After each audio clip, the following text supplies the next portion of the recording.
శ్రీకృష్ణ పరమాత్మ అర్జునుని ఉద్దేశిస్తూ భగవద్గీతలో అనేక రకాలైనటువంటి అంశాలను తెలియజేశారు. అలాంటి అంశాలలో మన మానవ మనుగడకు ఇతరుల యందు మనం ఎలా నడుచుకోవాలి, ఎలా మాట్లాడాలి అనే అంశాన్ని ఒక శ్లోకంలో చక్కగా తెలియజేశారు.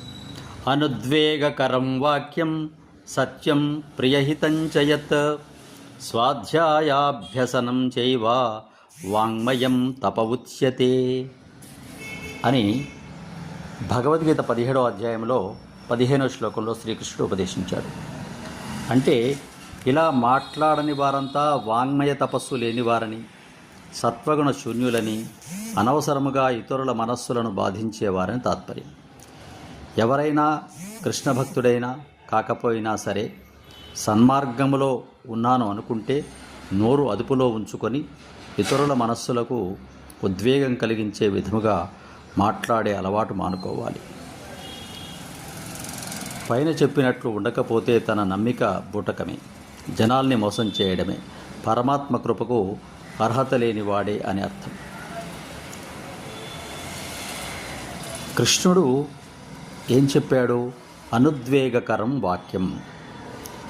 మనం ఇతరులతో మాట్లాడేటప్పుడు ఉద్వేగం లేకుండా, కోపం లేకుండా ప్రశాంతంగా మాట్లాడాలి.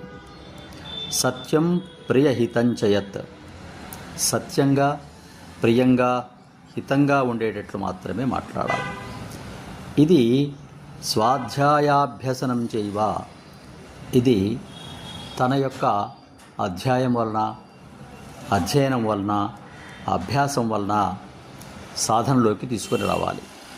అలా సాధనలోకి తీసుకొని వచ్చిన దాన్నే తపస్సైనటువంటి వాంగ్మయంగా పరిగణింపబడుతుంది అని తెలియచేశారు.